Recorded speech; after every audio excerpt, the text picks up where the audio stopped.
Evet, hoş geldiniz bu akşam. 10 Ekim Perşembe. Am, Bunu İngilizce yapacağız bugünkü sunumu ve bütün diyalogları. Zaman zaman çeviri istenirse olabilir. First of all, Edo, thank you very Hmm. much for accepting our invitation and being with us tonight here in Turkey. Afternoon, there in Thank you the for having me. US. Um, since we will also be recording, those who want to can close their emails within the scope of the personal data protection law. Uh, at least we need to inform everyone. Uh, I would like to a little bit give a history about how we met Edo. When we met Edo Vrsalovic at his exhibition in Bolivia 2 years ago, I was very impressed by his friendly attitude towards photography and the audience. He will pay attention to the thoughts and the comments of others in his own exhibition more than what he is going to say. He will follow everything that was said as if he were at another exhibition, he would tell those around him how right the question was. It looked to me he was already guest, not a presenter, not an exhibition owner. For me, he's a good example of photography being turned into art for the audience, starting from his own opinions, thoughts, and comments.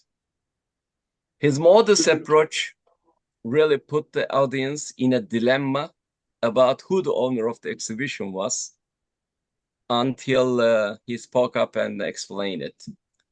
In Bolivia, he's a very well known about installation photography utilizing reflective surfaces. For me, of course, all these comments or opinions belonging to me. Edo, please stop me if I'm saying something wrong. No, you're flattering me. I am Uh, all about it. Thank you. yeah, and then for me, inspiration, perception of individual identities, fostering an internal and reflective dialogue about self-perception are the main characteristic of Edo Vrsalovic. And today we will talk about his perspective on photography, his journey with photography, and his style in the imaginative narration of photography by three different subjects, or we can say that by his exhibition. So, Edo, again, welcome, and please, stage is yours. Oh, thank you so much, Sam. I appreciate it so much. What an honor to have such a great opening, honestly. You make me feel way more important than I am, but thank you so much. I really do Oh, that's appreciate good. it. Well, yeah, I'll go ahead and introduce myself real quick. My name is Edo Vrsalovic. I am from Bolivia. I grew up in Bolivia, but my mom's Puerto Rican. I have mixed culture in my background. I also studied in the United States, and I studied industrial design and fine art photography. And now I produce art in general based on photography and incorporating design into my art, if that makes sense. But yeah, so I'd like to start off with showing you guys a little bit of a presentation that I made. Uh, Edo, before starting, can I ask a question? How yes. did you choose or select photography as a university education, or what was your first initial impression about photography? Probably a long time ago. Well, great question. I've always liked the whole idea of capturing moments and like being aware of where I'm at and understanding and perceiving people's way of living and just kind of imagining what people can go through in their daily lives and how they interact in society and just how they portray themselves. So I think photography was a great way to actually just perceive those kind of aspects. At first, it started as a hobby. I actually love to draw and I don't really paint, but I like to draw. I like pastels. So growing up, I really liked going sitting at a bench at a park. I didn't know about photography at this time. I was young, but I really liked to draw and just capture people on the streets or like trees or environments by sketching. So I'd go sit down on a bench and make up stories of people while they're walking and just draw them. So It was something that I really enjoyed doing, like growing up, high school, middle school, like even at the beginning of my career. So when I went to college, I applied for industrial design because I wanted to make furniture. And I thought like combining sketching, drawing, and also mixing something more lucrative, if you will, at the time, because I thought it was going to be. Um, and then once I got into college, I had to take an elective in photography, and I thought that was an easy A my first year. And I was like, oh, why not? I've been doing this for forever. You know, I discovered photo, I'm taking pictures. I like taking pictures, touristy kind of things. And once I took my first class, my teacher was Teresa Diele in Miami, in Broward County in college, my first year. And she changed my whole perspective on what photography can be.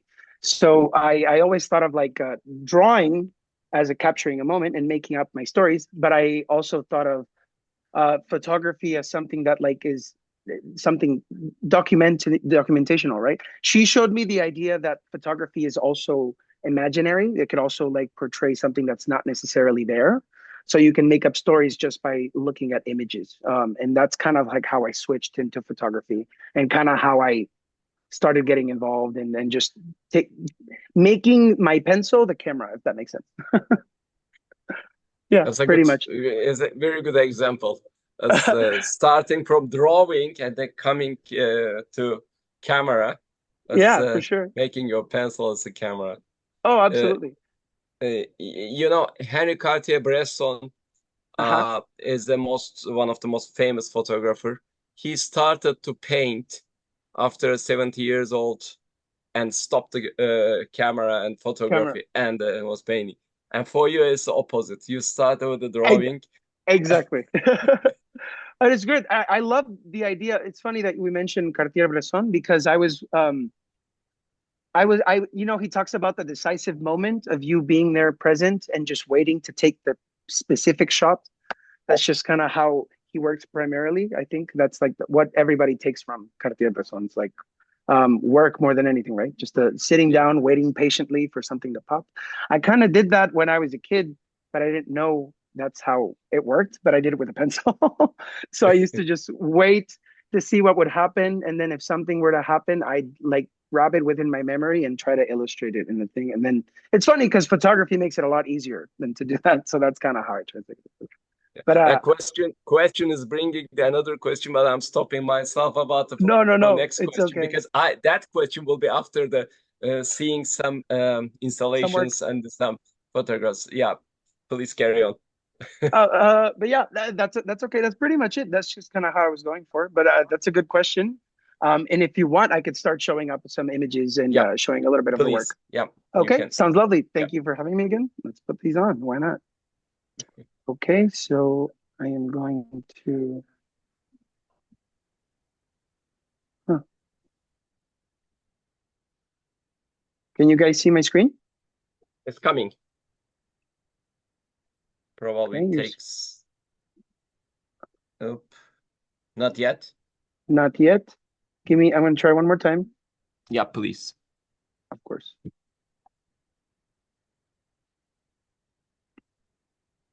Okay, let's try it one more time. There we go. Are we good? Yeah, maybe you That can works. just a kind of yes, perfect. Perfect. Okay, so I make this blank slate at the beginning because I kind of, you know, I wanted to introduce myself real quick. And also, if you guys are interested in any of the work and you want to check these out, I have my tags here in case if anyone is watching, if you want to check the Instagram while I'm talking, maybe some questions might come up and you want to check something out while I'm presenting some work. I'll gladly be able to do that. But just give you some options right there. And But yeah. Edo, during the presentation, time to time when people have a question, they Mhm. can just write or stop or raise hand. No problem, isn't it? Absolutely. I would prefer if you wrote it down so that I can see that as soon as it like pops up, I'm able to read it and make sure to answer that as soon as I can. Hı hı. Herkes için eğer ya şu ana kadarki kısa şeyi söyleyeyim aslında Edo çoğunluk zaten anlamıştır da e, Edo Vrsalovic aslında çizimle sanat dünyasına başlayan biri. Daha sonra fotoğrafla tanışıyor. ve okula girdiğinde de onu etkileyen birisinin fotoğrafa olan ilgisini biraz değiştirmesiyle fotoğrafa yöneliyor. Şimdi hayatından kesitler göreceğiz ve bir sergideki çalışmalarını izleyeceğiz. Bu arada soru sormak isteyenler aşağıda chat mesaj kutusuna yazabilir. O onun için en iyisi, tercih ettiği yol o ve yazılırsa da çok mutlu olacak. Çünkü oradan direkt okuyup hemen şey yapar. Gerekirse Türkçe çevirseniz, yazsanız bile biz onu İngilizceye çevirebiliriz burada. Teşekkürler. Yeah, please, Edo. Just I explain Perfect. about the overall concept here. That's great. Thank you so much, and I appreciate it. So let's start off real quick with one of my first shows, and I think this is the one that Sam actually saw at the beginning because I had a conversation piece about it. But Inner Reflections is a piece that kind of came out at the beginning. I started exploring with. I'm trying to move the whole chat. Oh, my bad. But Inner Reflection starts off with a series of conceptualizing the idea of perception and how we perceive our own identities and how we perceive others' identities. I've always wanted to make something interactive with photography by mixing design. And I think this piece is kind of the first series that I kind of incorporated design and photography into a more interactive and perception. Try to make people interact with photography in a more perceptive way, if that makes sense. This is the second showing of the show. I think this one is a more polished version of the first one. So that's why I'm showing this one. So these pieces are started off with layering. So I have imagery that is portraying some religious, Catholic religious figures because I was raised in Catholicism. But I also was kind of exploring my identity and how I am not currently religious, but I do appreciate being religious at the time. So how would I produce art that kind of describes my perception of who I am now, without disrespecting my background and being more understanding of that situation of my family household, if that makes sense. So these pieces were specifically to target identities of gender. So gender identities, perception of gender. How do we see gender? How do we interact with gender?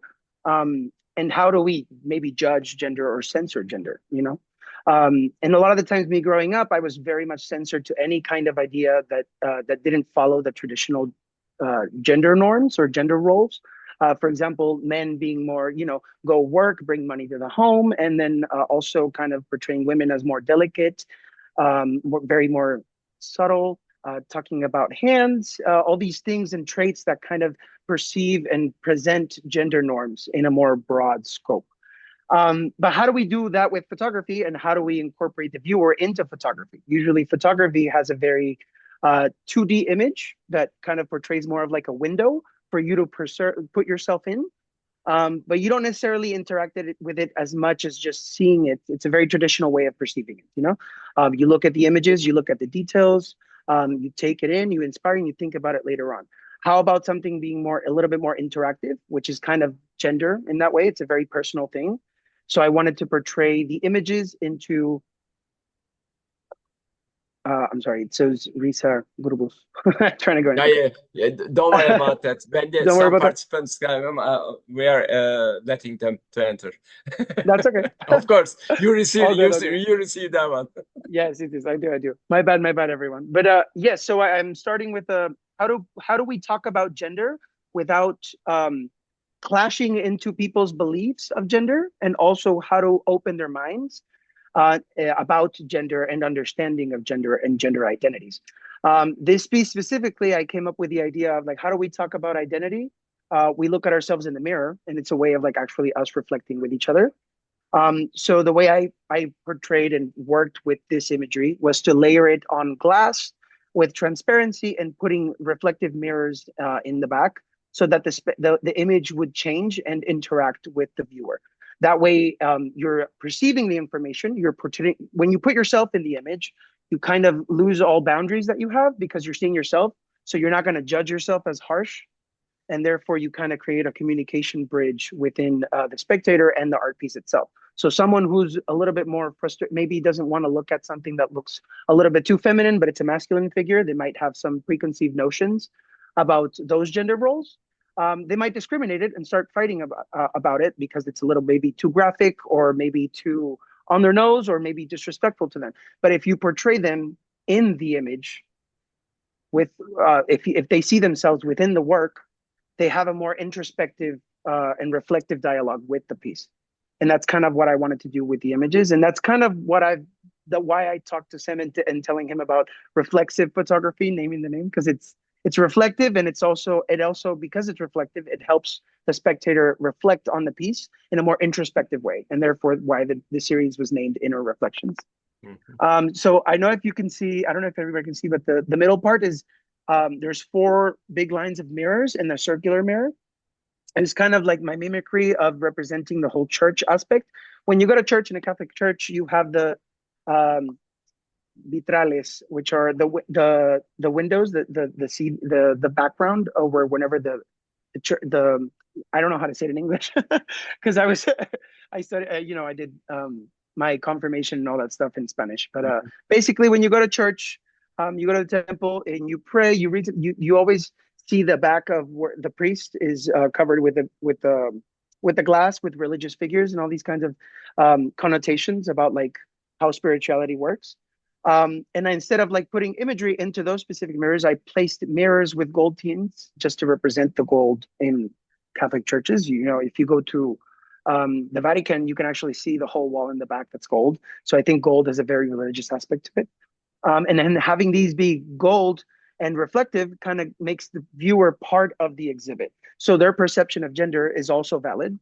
And also it is also like interesting to see how they can maybe expand the idea of gender and maybe expand their perception of our identity and everybody else's identity while looking at the show and looking at themselves, but yeah, I'll show you. Can I make a kind of summary? Like there are some defined meanings for the genders, and also there are some preferred and desired definition for the genders. Actually, your point is a little bit conflict and harmony of both approach. Is that correct? Yeah. Like, because what is gender? Gender is in societies is totally in the different. Sometimes people inside has a different. Exactly. So I don't want to portray or push anyone into changing their beliefs, but I do think that understanding other people's perspectives or different perceptions can help you just grow and maybe grow in your perspective without judging. In Bolivia, that's a really common thing. People tend to. It's a very judging environment, I think, because it's so small and landlocked. I feel like community kind of gets scared a little bit of the unknown or maybe something that's a little bit different into the tradition. So I never really want to shock people or make them not comfortable. What I want to do is have them embrace different perspectives without being too harsh or too intense. And I feel like that idea of the gray area, the gray line, is kind of the way to do it. I'm not going to go if I'm going to talk about gender, I'm not going to put some, phallic imagery, portraying maybe genital parts and all these kinds of things. People portray those usually when they do. But I thought about just having those traits being more subtle and having them on a reflective surface has the person reflect on their own gender roles, their own normative, and also reflecting on other people's that are also reflecting within the exhibit. So it creates this silver lining of like, I'm talking about it, but I'm also respecting your perspective. I'm trying to change it, but I also understand where you're coming from. And that's kind of like what the whole show was about, trying to talk about the ambiguity of gender and gender roles and the perception and the ambiguity of perception within people and our own perception of ourselves. You mentioned Bolivia, but also you are American and Bolivian. Yes. Does this mean that Bolivia affect you about this topic more, or you can generalize for entire world? I think it's funny that you mention it. So I think Bolivia definitely forged an idea of gender roles, and it kind of built a way for me to see the world and all these ideas. I really, when I grew up, I really felt a little bit too extravagant or maybe too effeminate at the beginning. So people used to be very judgy of those situations. So it comes from personal experience. But I never took away that aspect of my masculinity, but I was very in tune with my femininity. So people tend to assume one thing or the other, or they talk about those things and kind of disregard others' perspectives. And then when I moved to the States, when I was 18, the United States, I felt a little bit more open because people tend to just not, how to describe it? People don't tend to judge you. They just don't care as much. So they let you live. It's live and let live. That's kind of like the whole situation in the United States, from my They perspective. And I they don't learned in the street they don't judge, but in in the the streets, in the debate or streets. something they judge. Exactly. But in the streets, because in the streets in Bolivia, you walk around and let's say I'm walking with a skirt on the street, because I do that sometimes. But people will stop or scream at me or something in Bolivia every now and then. You know what I mean? People get a little bit flustered with it. Over here, I never had an issue with it. And I realized that it was just a thing that happened me growing up in Bolivia. But then when I went back to Bolivia, I realized that that still exists here in the United States as well. So it's a very universal idea. Even though it's not as often or as common, it still happens. So I really found it interesting to like make a work that kind of communicates those. I don't want everybody to just ignore or like not care about people on the streets, but I would want them to like kind of embrace and understand the differences with different people. So kind of Mhm. let's say that somebody different is walking down the street, instead of like judging the whole idea or like where the hell did you come from, just being more understanding of like curious rather than like judging. That's kind of like what I want to portray with this specific show. And in my work in general, I talk a lot about identity, and the gray area of identity and our perception and how people perceive us, without those judging eyes, and kind of making a whole universal, peaceful kind of world. Very romantic way of thinking, but I do believe that we can all kind of become better, you know, and live in a harmonious Correct. place. So that's kind of where it starts. But yeah, I'll keep on moving pictures. I'm sorry, everyone. But this is one of the pieces up close. So as you can see, there's I wish you could. I'll show you close-ups later on. But the diamond in the middle is actually a reflective acrylic mirror. So it's not glass. It's acrylic, but it has a gold tint to it to kind of talk about the whole aspect of religion and the power of like our spirituality. And I think gold kind of represents that idea, especially when I was growing up. Gold was a very prominent color in church, going to church growing up. So it was kind of like, how do we talk about these religious figures, but also not disregard or like insult the traditional work? And this one specifically, um, the I don't know what it's called in English, La Piedad, Michelangelo, Michelangelo, the whole the statue of the Christ Yeah. holding, Mm. I mean Mary holding the holding Jesus. It's kind of my contemporary version of it. I was inspired by how that structure, being so religious, is still kind of changing gender norms. So you have the Virgin Mary, being very protective and usually taking care of something else, which is usually something that you would see as a very strong and masculine figure. Those are traits that I kind of tend to see and traditionally see in men, being protective, the one in charge, and then the delicacy of Christ being completely opposite. He's very fragile, very delicate. He's being taken care of. He's being held. These are things that usually people associate, especially in religion. They tend, in Catholicism, they tend to associate those into femininity, feminine traits. So that was such a religious and very specific Catholic sculpture that everybody knows, where gender norms tend to like correlate and dialogue with each other. And I try to incorporate that into a very more contemporary version of that. And this is what I came up with. I think the diamond kind of gives the idea of the totem, the pillar of spirituality, and how it can literally portray many different angles. Like you got 4 different spots, but also being subtle and having the spectator be part of the piece, and also not being too judgy, if that makes sense. But yeah. While we look and look, and Hmm. it's easy to see more things, like Yes. something like sometimes in the paints of Dali, Hmm. Salvador Dali, when you look, you need to look deeply, and you realize that there's a dog there, man there, mountain, mirrors, and here also, of course, it's not same, but still, it's easy to understand the symbols Hmm. from the religion, actually, isn't it?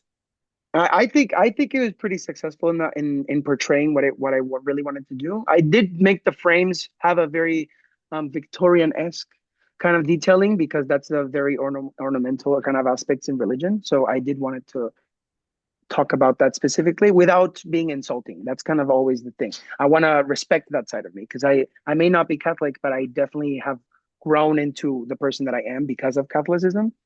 And I think respecting that is a very important thing. I don't want to, go against the grain.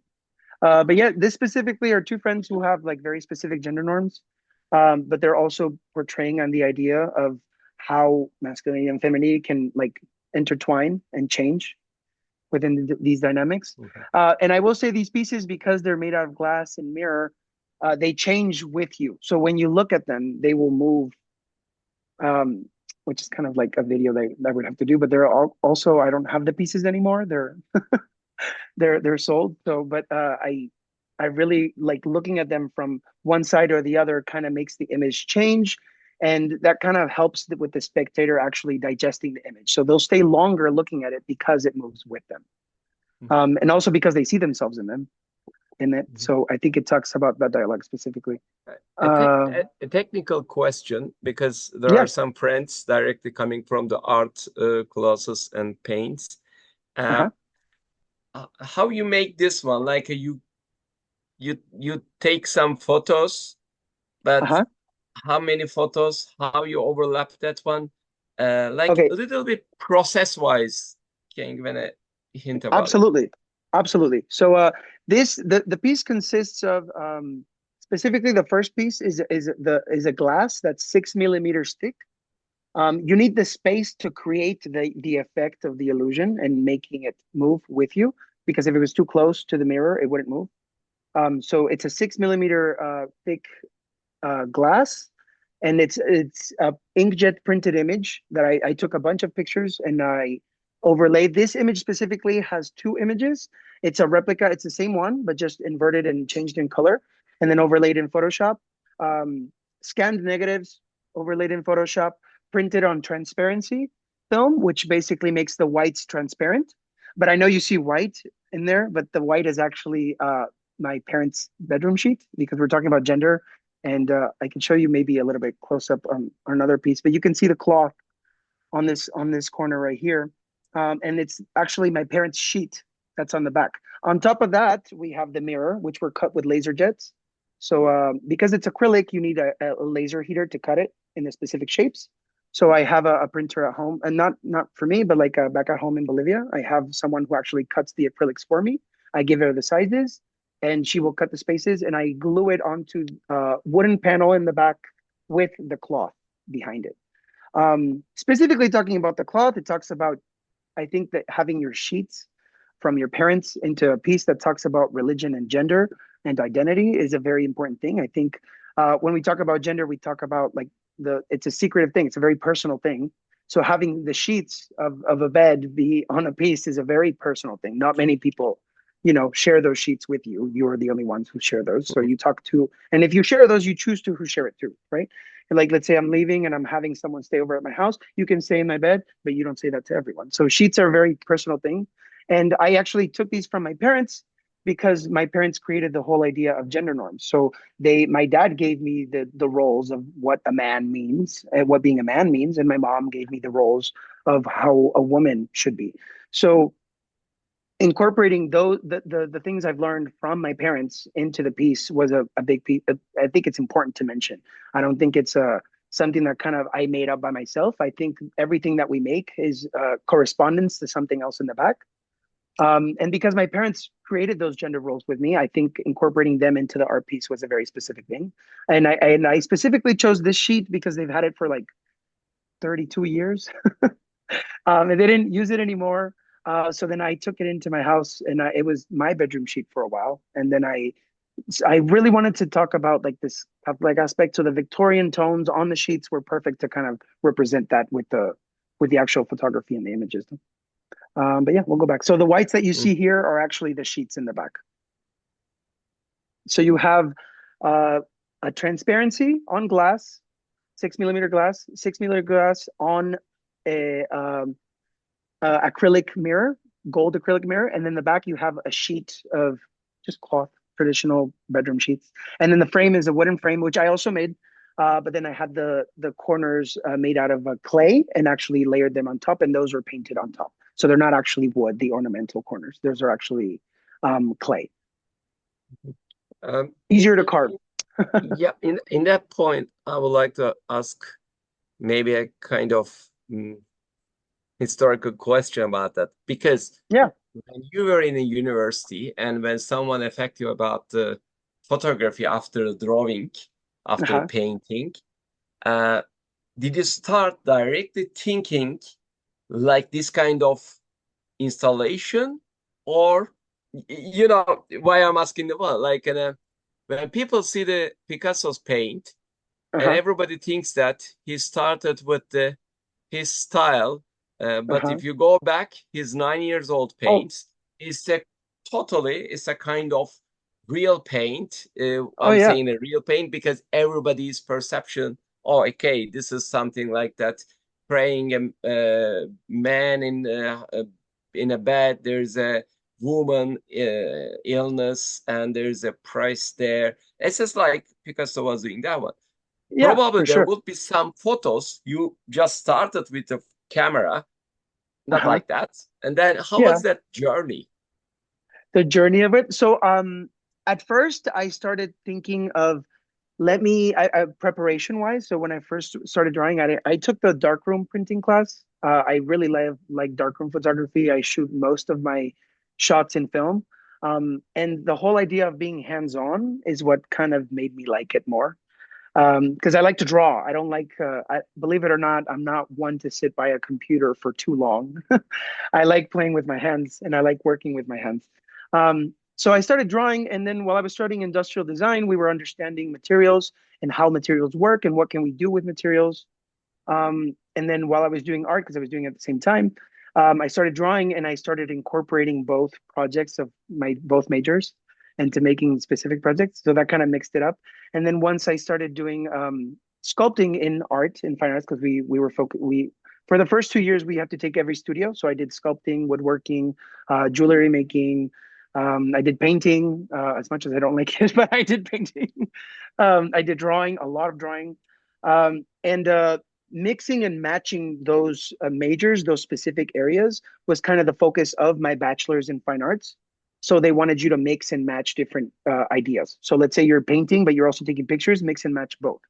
Um, with that being a custom in the school that I was going to, me being a double major, we were also studying about materials. So I started incorporating random materials that I would learn from in design into my work in art, and then eventually figured out the whole aspect of glass being a very translucent thing and a very interactive thing with people. And it's funny to think about. I was just looking at this documentary. Fun fact: this documentary. I don't know if anyone here has seen Abstract, the Netflix show about different artists. Every episode is a different artist and Mhm. how they talk about stuff. But there's this bioarchitecture lady. She's called Neri, and she talks about how design is communication and art is expression. So I remember seeing that in college, and I just recently rewatched it, and it just kind of clicked. But the idea of how we are curious about the world. How do we perceive the world? We make our own conclusions. We express these ideas, but how do we communicate them? And that's when you mix art and design. I think the best art is the one that does blend a little bit with design to communicate a good idea. Because good communication comes from the easiest and most simple tasks. Good design is invisible. That's kind of what they say. So when you express something and it's so properly portrayed, it becomes I think a full circle from communication to expression into expression into communication, if that makes sense. But yeah, that's kind of how I started. Yeah. But yeah, so I'll keep on going. So these are two close-ups of the images that we have. Oh, give me 10 seconds. My computer is dying. It was fully charged, but I want to charge it real quick. Okay. Give me 10 seconds.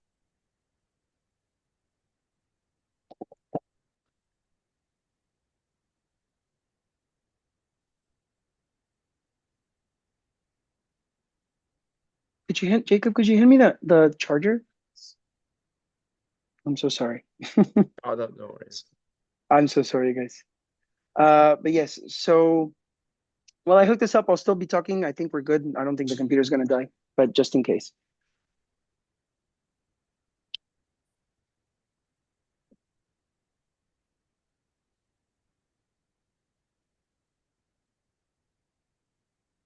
Perfect. Okay, so these are a couple close-ups of images. I was talking about how gender is portrayed usually with phallic things. But I like the idea of talking about gender in a subtle way. So hands, the glance, the female. This is a male figure, and in the picture on the top, you can see the eyes being more delicate. These are layering of like 2 to 3 images differently each. Um, Same shot, but like layered in many different ways. And the one on top, you actually have two people, but you can see the delicacy. I don't know if you guys know about the female gaze. That's a very common topic in art in general when we look at paintings and traditional things. So we see the gaze of like delicacy and like how men tend to portray and look at women at the beginning. So I portrayed the idea of a male figure being a little bit more delicate and being subtle, trying to create this androgyny in between to kind of make you guess if it's a man or is he a woman or how does that work? And that's kind of like where we talk about the dialogue with introspection, no? Because it's a Or reflective surface. or you want to highlight about that it's not a matter, It like doesn't matter exactly. man or So woman, but it's kind of change, but that's not a matter. exactly, yes. So the whole gray idea I find interesting. That aspect of in between of it doesn't really matter. It's just people. That's kind of how I see it. So I want people to perceive the art in that way. It's just people. So when we look at, I like portraiture because of that specifically. It's easy to like get to know someone when you're taking pictures of them. Uh, so whenever I take the pictures of them, I try to portray that kind of aspect in the images as well. And my friend Dean over here is a male figure, but he identifies as a non-binary. So he wears they wear dresses. They use different pronouns. But if you look at them in the picture, it's just people. So that's kind of how I see it. Just perceiving people for who they are and not judging whether it be a male or a female, an older person or gay or straight or any kind of identity. I think people just kind of want to be treated like people. um, and I think the idea of being androgynous or like that space in between is kind of that the beauty of the gray area, just being free of all those kind of like roles and just kind of embracing the whole idea of picking and choosing what you want, how you want it, when you want it, and portray yourself, in retrospective. Yes. Let me interrupt you for a while, and let's Jem translate some of the Questions? that you have. Okay, we have some complaints from the audience. Okay, that's Okay. fine. Yani şimdi birkaç kişi doğrudan Türkçe olmadığı için ya da Türkçe çevirisi olmadığı için biraz şey yaptı. Fakat biz bunu denedik, yapamadık şeyde, Zoom üstünde. Yani Türkçe'ye nasıl çevireceğimiz konusunda. O nedenle de bir yol şudur, daha sonrasında belki bazı şeylerin özetini vermektir. Ama bizim kulübümüze gelmek isteyen ve katılmak isteyen birisinde hem biz istedik hem de o bizi kırmadı.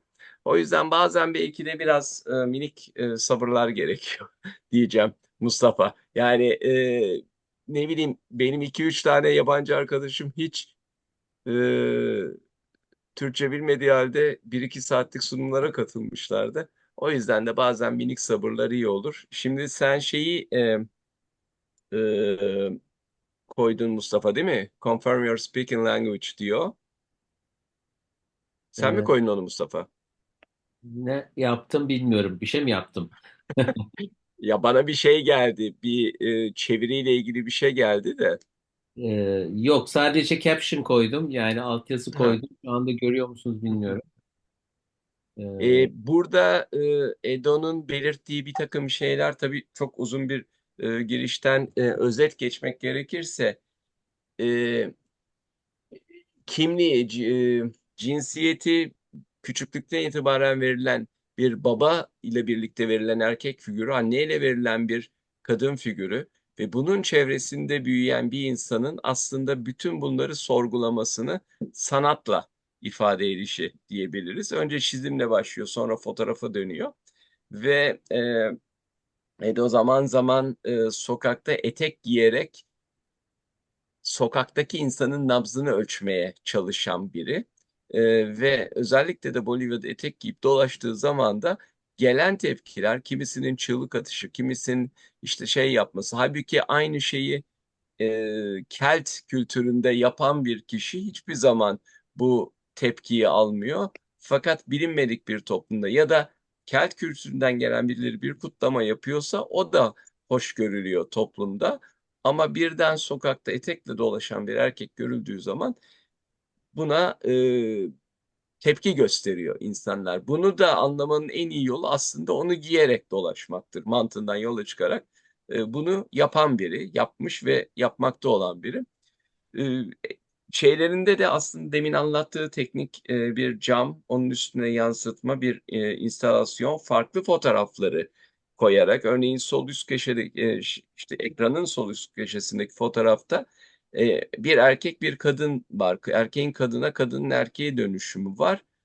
Ama öte yandan da çok önemli mi bu sorusunu soruyor. Yani erkek olsa ne olur, kadın olsa ne olur, değişim olsa ne olur ama insandır özünde diyerek. Bir önceki figürlerde de instalasyonu dinsel figürler üstünden yapmış durumda. O ilk fotoğrafta yerde çok uzun süre önümüzde kaldığı için detaylı bakanlar görmüştür.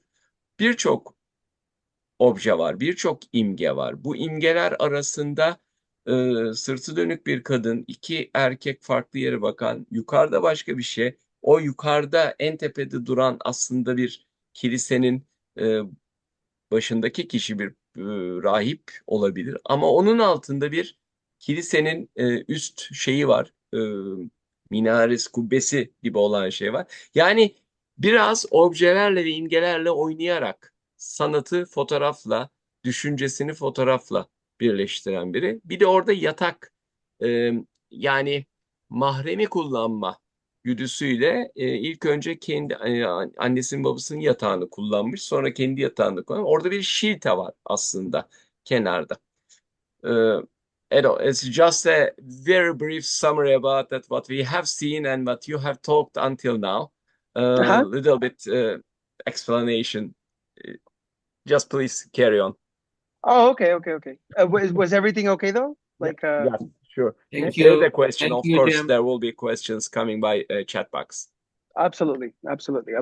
I'll try to go a little bit slower when I see the chat going on so that I can make sure that you guys have time to read it and maybe translate. Before you proceed, I want to add something in Turkish, which I see that it's important.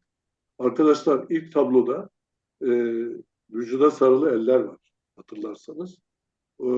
Leonardo da Vinci'nin kutsal, yani İsa ve annesini böyle kucağında bir şey var ya, Leonardo da Vinci tablosu. Oradan esinlendiğini söylüyor. Evet. You can go on. I can go? Teşekkürler Abdullah. Thanks Abdullah. Abdullah Bey bir şey sorabilir miyim? Enstalasyonu aslında nasıl tanımlıyor acaba? Enstalasyon fikrini. Düşüncesini. Öyle mi? Enstalasyon derken ne demek istiyor tam olarak? Tamam. There is a question, Edo. Yes, ask away. He asks that, what do you understand from installation? Installation work, I find installation to be something that lives in a space where not necessarily like a sculpture, but something that you interact with. So a work of art that is setting up, that is maybe three-dimensional or something that you can interact with in some way or another. I feel like installation is something that's more interactive in general, rather than like a sculpture. A sculpture is something that's 3D and placed in. But installation can be a space. It can also be an environment. It could also be a singular thing, as long as you interact with it, and it's a little bit more interactive. Veli Hocam. That's my understanding of it. Okay, thank you. Veli Of Hocam, course. Biz telefonda görüşelim. Biz telefondan görüşelim. Tamam peki. Okay. Ama Veli Hocam, Evet. soruyu sorduğumuz için cevabını duymak isteyenler de olacağından Olabilir. bence Tamam. Abdullah. Özür dilerim. Yani- Özür Lütfen. dilerim. Tamam. Ben meşgul etmeyeyim. yaptım. Yok Tamam. hocam, siz bizden daha çok bunları kullanıyorsunuz. Tamam. O Tamam. nedenle sizin sorunuz çok önemliydi. Teşekkürler. Peki. Abdullah lütfen abi. Şey diyor, benim için enstalasyon diyor bir heykel bir şey falan değil diyor ama bir e, interaction, Türkçesi ne ya interaction? Hocam, E, izleyicinin iletişim ha, kurabileceği. Etkileşim. evet, Etkileşim. İzleyici ile etkileşim. sanatçı arasındaki etkileşimi vurguluyor. Etkileşimi kastediyor. Yani Bilmiyorum durağan cevap bir şey olarak. olmasın, karşılıklı etkileşim olsun istiyor. Evet. Anladım ama biz enstalasyonu o yer için tasarlanmış sanat nesnesi olarak tanımlıyoruz. Dolayısıyla yer fikri mekanla sabit. Hani o mekan için yapılmış işe biz enstalasyon diyoruz. Yani bu düzenlemelerde eğer ayna mekanı işe dahil ediyorsa evet bu bir enstalasyon ama ayna görüntüsünde bir imajsa o zaman bu bir düzenleme, duvarda bir düzenleme olarak mekanı hiç atfetmediği için bir düzenleme olarak söz konusu. Yani burada yani mekana atfedecek bir bağlam var mı merak ettim. Hı hı. Hocam mekan derken bunu biraz daha açabilir misiniz Bu Veli hocam? mesela sanat nesnelerinin içinde yer aldığı o yer aldığı mekanın bir bizatihi kendisi işe dahil olduğunda Hı. enstalasyon söz konusu. Yani sergi alanını da kullandığı zaman Aynen, bir aynen. enstalasyona geçiş Evet, oluyor. aynen. Buradaki enstalasyonda farklı düşünceleri e, farklı katmanlarla o düşünce çevresinde göstermek gibi onun Anladım. Ama işte enstalasyondan şey. o zaman biz ona mesela ilişkisel estetik bağlam olarak ele alıyoruz. İlişkinin kendisinin bir form olduğu bir yapıda bir estetik düzey söz Hı hı. konusu. O başka bir estetiğin meselesi. Tamam. Edo, it was a good question about that, the meaning of installation, Mhm. because Vieli is asking about that. How is your perspective about installation? Because according to his works in art, Uh-huh. installation means the interaction together with the place and audience. Uh-huh. For example, when you have an exhibition, when you have an interaction with the exhibition place, and this is a real installation, they call this kind of art as a relations, aesthetical relations, something like that. Okay. Uh, Aesthetical relations. yes, for that reason, like there are different approaches, Okay. but his question was really good about the understanding how some arts look to the installation and the connection with the place. Right. Uh, I agree. It should always interact with this with the place. If it's being installation based, it should interact, which is in general. You want it to interact with the environment where it's being placed at, and also with the people that are around it. So I think that's for me that's the main focus on installation wise. That was O, my perspective, but I understand. ya böyle o da sizinle aynı fikirde. Bu tür bir installation'da aslında esas şey mekan, izleyici ve çalışma arasındaki üçlü bağı kurmak diyor. Aynı Güzel, fikirde. çok güzel. Ama buradaki installation biraz da fotoğrafın yapılma tarzıyla bağlantılı bir şey. Dolayısıyla onu yaparken kullandığı metod installation diye de geçiyor. Tamam. Ama aynı fikirdesiniz. Tamam. Aynı Teşekkür ederim. fikirdesiniz. Edo, let Uh-huh. me add something. Veli says that if the place can change, and if it is not related with the place, it Uh-huh. might be called as organization, not installation. Okay. Fair enough. Do you agree with that? I think it could agree because the space is changing. I will say though that if you make a space that invites the viewer into a different ambient, even if it's changed, let's think of Yayoi Kusama. Easy. We're thinking about her room of mirrors. Would you call that an installation? Would you call that interactive piece in general?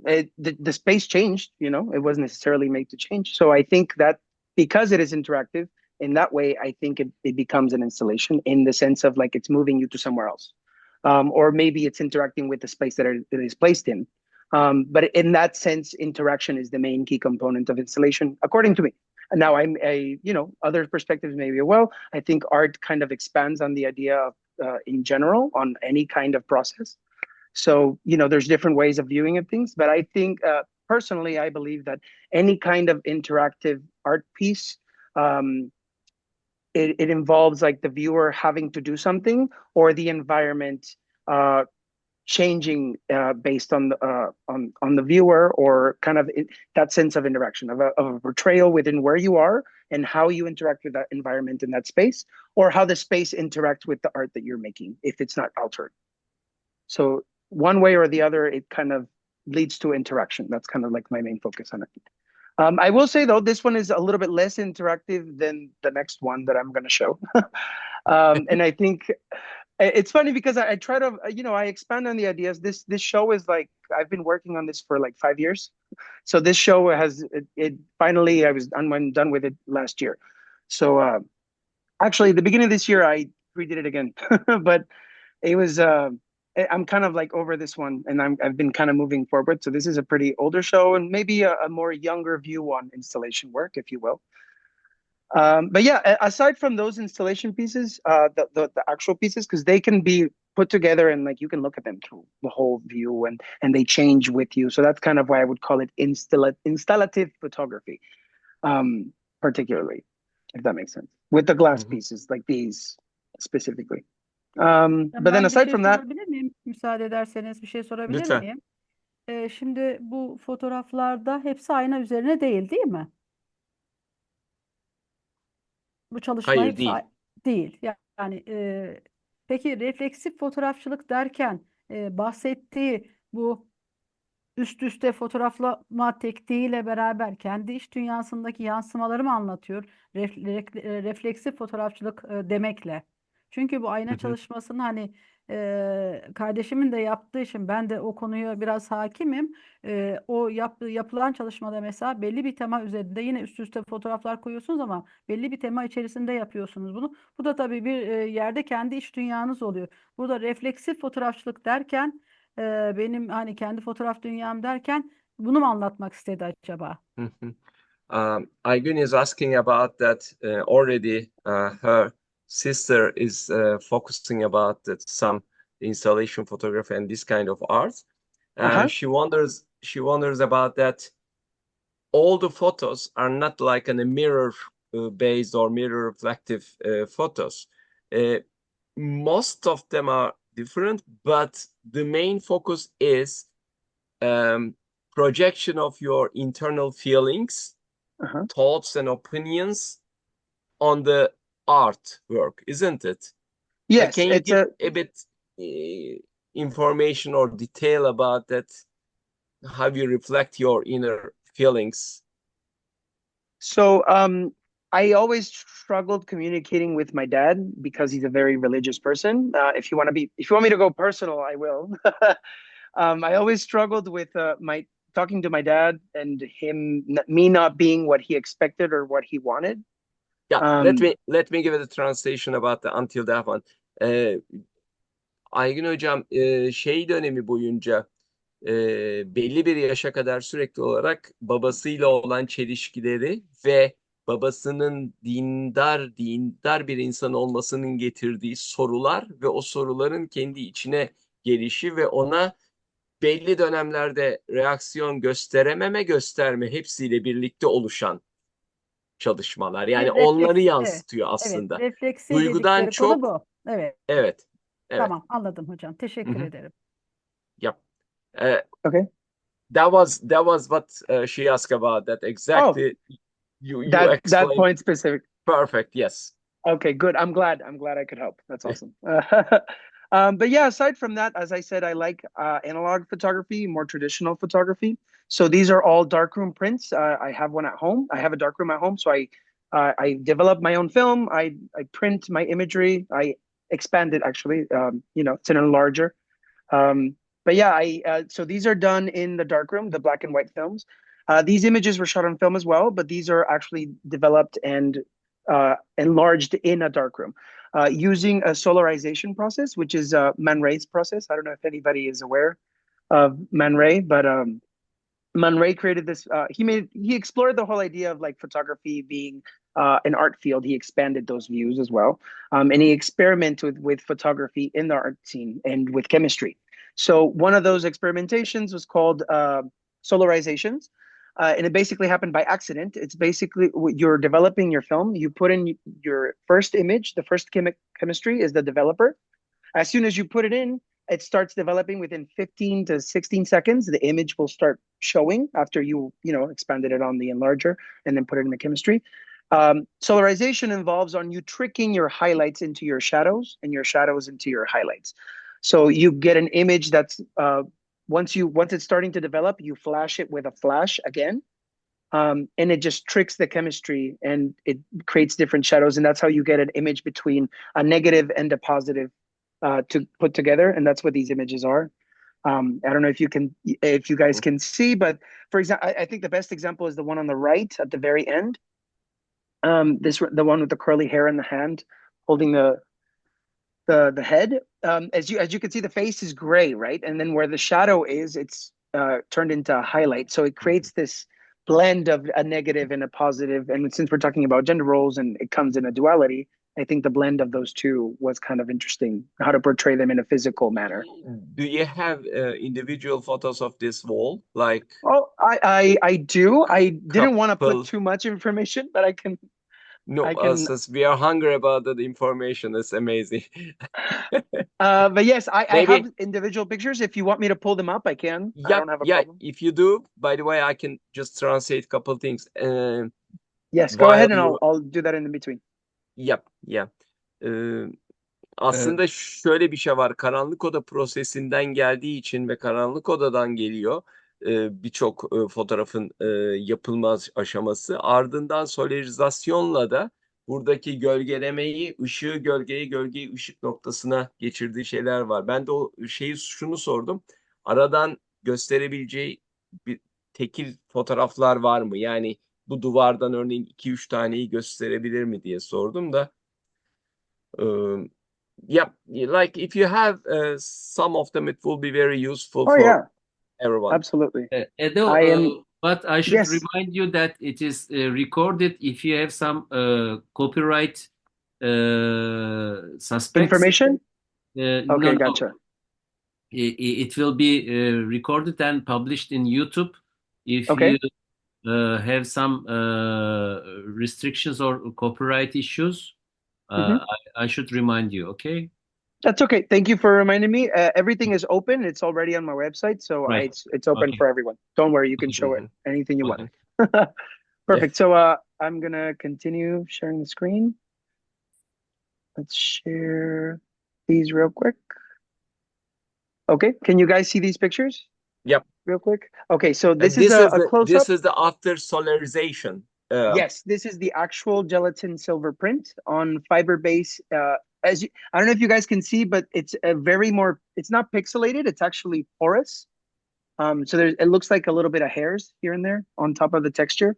That's because it's an eggshell finish paper. So it does have a little bit of shimmer. So it kind of like when you scan it, it doesn't necessarily scan the best way possible. Yes, so basically what you do when you print the picture, let's say I want to make a traditional image, I would have this on a negative. I would put it in the enlarger, expand it onto the paper for the exposure time that I studied and took from it. You usually do test strips until you get your times right. And then you make a traditional print. This is not how the traditional print looks. It'll look black and white completely. And then once you put it in the tray and you flash it while it's developing, it'll start creating these, and you can decide, it'll start creating these kind of shadows on the hand, in the fingers, these kinds of aspects. So your shadows turn into your highlights, and your highlights into your shadows once you trick it into happening. Man Ray actually discovered this by accident. He was putting it in the tray, and someone walked in his dark room and opened the door. So the light came in and flashed. And then he was like, no. So he closed the door, and then the image started doing this. And that's how the process was actually discovered. I learned this in college, and I was always fascinated by it. So I always play with that kind of image. I'll enlarge a traditional image, and then I'll try to do a solarization just to see how it would look like. But these can are we say again, this is Mhm. your paint background? Yes, this effect is of- my drawing background. Isn't it like, if you show me like a part of this conversation or something, I will say that is it paint, like in a black and white, and then looking to the angle of light, how it comes from the right side in the screen, and then because ladies' hat, human hat is a bit like coming. Oh yeah, no, it's a little funny, you know. I have this version of and then you have this one right here as well, which also has solarization. But you can see this is I chose to, so I'm painting with light, if I'm gonna be honest. This is basically what I'm doing when I'm doing these. Is you choose where you want it to work with literally cardboard loops. I don't know if anyone works in a dark room or has before, but the same tools that you see on, Many people in this room had a dark room experience. Okay, perfect. Because most of the people started with the dark room.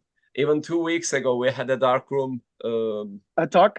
kind of presentation. Yes. Oh, awesome. That's perfect. So I fell in love with photography as soon as I got into the darkroom. When I got into the darkroom and started painting and drawing with light, I knew this was like everything I could possibly imagine. And it just kind of, I've never looked back. It's been over 10 years, so now I still do it. But the dark room is just everything to me. And I like just exploring the ideas of what you can do with chemistry and light as if it were charcoal, as if it were a charcoal drawing, you know? And that's kind of where where I really got into photography was when I started playing with a darkroom. And I have one more that I'd like to show you guys out of these. Let's see if you can see it. Here we go.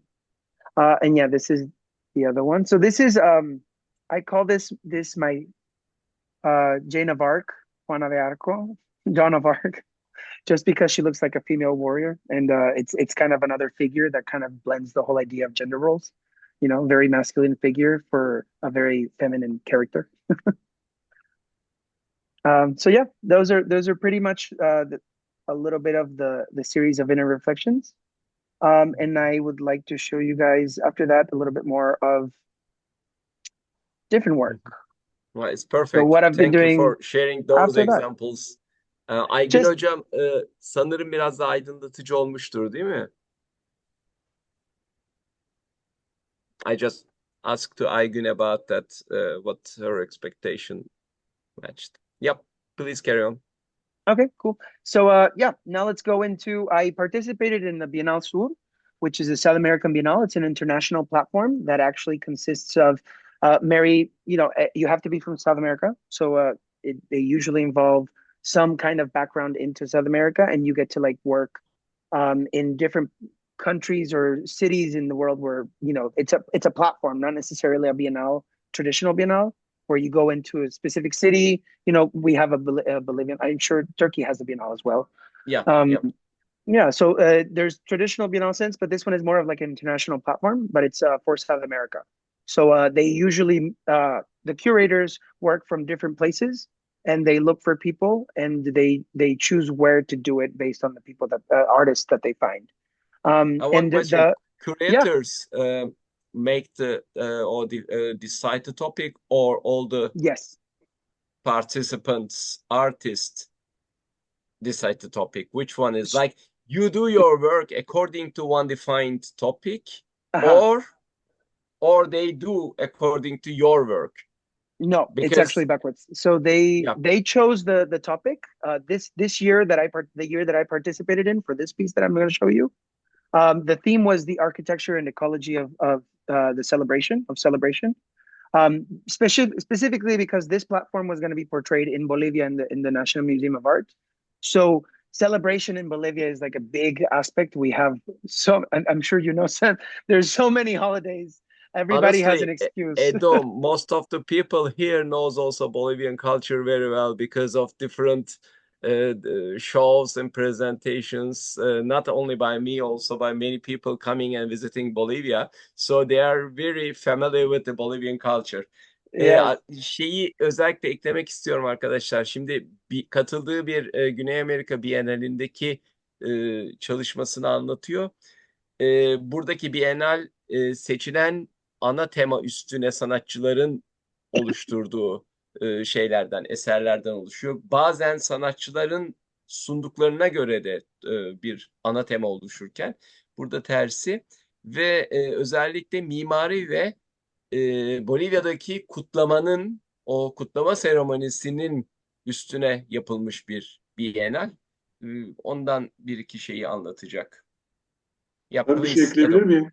Lütfen Abdullah. Yani tercümesini yaparsak bu şeyin, başlangıcın, kutlamanın mimarisi ve ekolojisi olarak bakmak lazım. Bienal suru konusu. Evet. Evet, sağ ol. Good. Yes, good. Okay, perfect. Cool. I hope any more questions, I gladly will answer. I love questions. I really Yeah, do. yeah.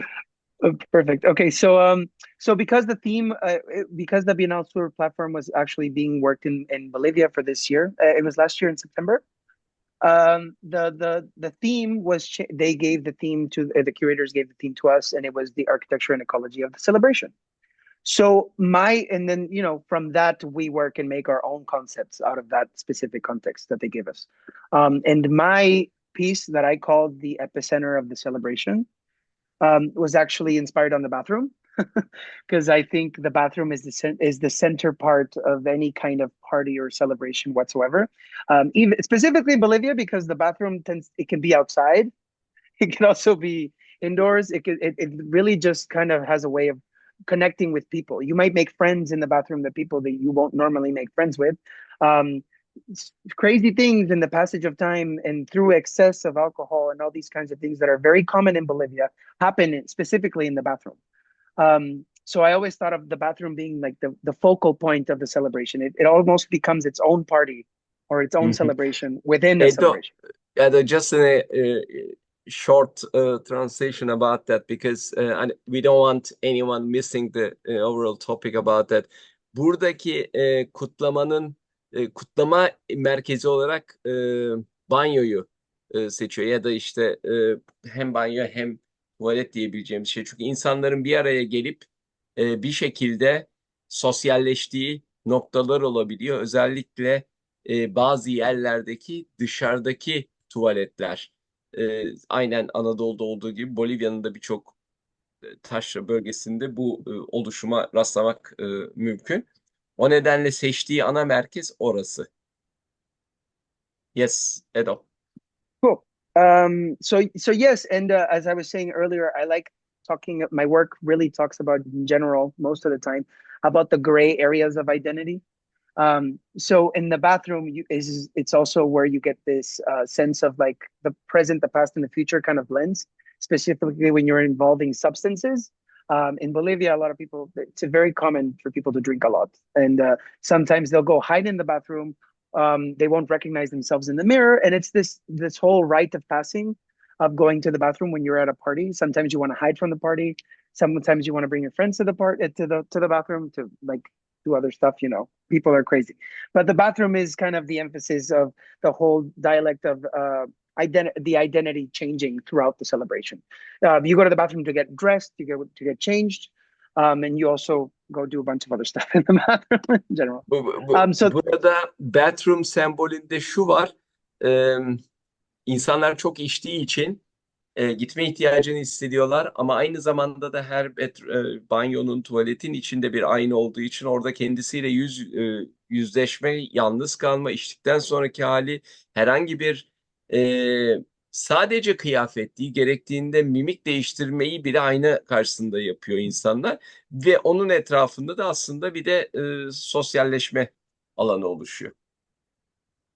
Yep, Edo. Okay, cool. So what consisted of my piece was why does this have pictures? Because I think photography is the best way to communicate with people. I really do think taking portraits of people is such a good way to get to know them. So I incorporated images of me and my friends in a bathroom setting. I actually set up the whole idea of when you go to the sink and you go to wash your face, or maybe you go do your makeup, or maybe you're just going to get ready, or maybe you're just really drunk and you want to hide from people, but you look at yourself and you wet your face to recover. The bathroom kind of has an incorporation of all these different things, of all whatever anything that is happening in the party, it is happening in the bathroom as well as it is over there, you know? So, and it's also this space of intimacy where you kind of do catharsis. You kind of like let out your space sometimes when you go hide because the sound is too loud, maybe at the celebration. So you go retreat to the bathroom and you make a catharsis and you write. So and then in Bolivia, all of the clubbing scene and the parties, and usually they'll have people graffitiing and writing stuff in the bathrooms. And I don't think it's necessarily only in Bolivia, but it's very common in Bolivia. I've seen it here in the States as well. So I incorporated the same thing. I made the installation. This is a very much an installation, but I have images on transparency on layered glass as well, a way for the images to interact with each other the same way as I like the other images to interact with each other. But I also made a fountain.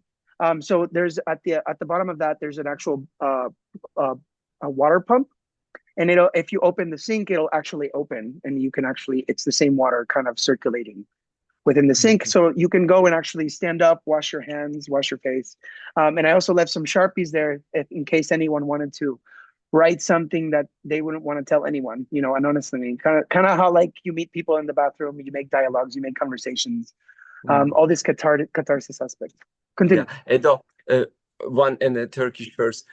Aslında burada demin söylediğinde unuttuğum bir nokta vardı. Kimi zaman da insanların ortam içinden çıkıp baş başa kalırken biraz da kendilerini oradan yalıtmalarını oluşturan mekan burada banyo kısmı ve bazen de saklandıkları. Yani bu saklanma ortamdan da olabilir, kendi oradaki hallerinden saklanma da olabilir. Fazlasıyla girift bir düşüncesi var burada. Bu arada ben bir şey soracağım. Edo, is this this in this BNL, in this artwork, you let the people washing your face? Yes, I let them actually go in, and if they wanted, I wouldn't recommend it, but if they were this is very interesting point, because what the Veli asked about that installation and a connection with the place. So this is actually proof about that. When you said that you agree, most of the people may think about that, oh, artist, photographer, or Edo would like to confirm what the Veli says, but actually you approve that, you confirm that, you let the people coming into this Biennale place center and washing your faces and using as being a part of all this installation. Correct. I encourage the people to actually go and wash their hands and actually write something on the wall. This was up for 2 months, and it covered everything, every space they could possibly imagine was covered by people just coming in and interacting with the piece. Yeah. Kind of like how they did in the bathroom, but yeah. Yeah. 2 ay boyunca bu eser dururken aslında Veli Bey'in demin sormuş olduğu soru ile bağlantılı olarak orada Edo gelen izleyicilerin burada elini yüzünü yıkamasına ve duvara yazı yazmasına izin vererek aslında tam da o deminki installation tanımına uygun bir şekilde bu alanı birlikte yaratmış oluyorlar. Yes, it was a really good example after that question. After that question, I really wish he would have asked that. Veli has seen your presentation before. Absolutely, but yes, that's such a good question, and I really wanted to answer that. I think this work kind of talks about, this is definitely installation piece because they asked me to make an installation, and this is what I came up with, and they were really happy about it. The curator loved the work. She actually has it right now, and she said, in case I want to bring it somewhere else, let me know, and I'll bring it anywhere you might like. So she has the piece at her house. It's Maria Teresa Rojas. Is she? Do you know her, Sam? Yes, maybe. Yes. Yes, she has the piece at her house. So She worked with this piano for us. But yeah, it's really fun to actually look at the piece even closer because you could actually open it and the sink would open. And just the idea of how people interact with the piece was affirming that the bathroom is the center of the piece, to me at least, because I saw people writing down confessions and also washing their hands. No one, during the Biennale, everyone took their time to actually write down something that they wanted to. And a lot of the times you do it in your private. So I made a wall. You can see it here. It's very secluded, but it's in the middle of the museum. It was right in the middle of the museum. People also wrote to the base, like not only wall, also the other place. Yeah.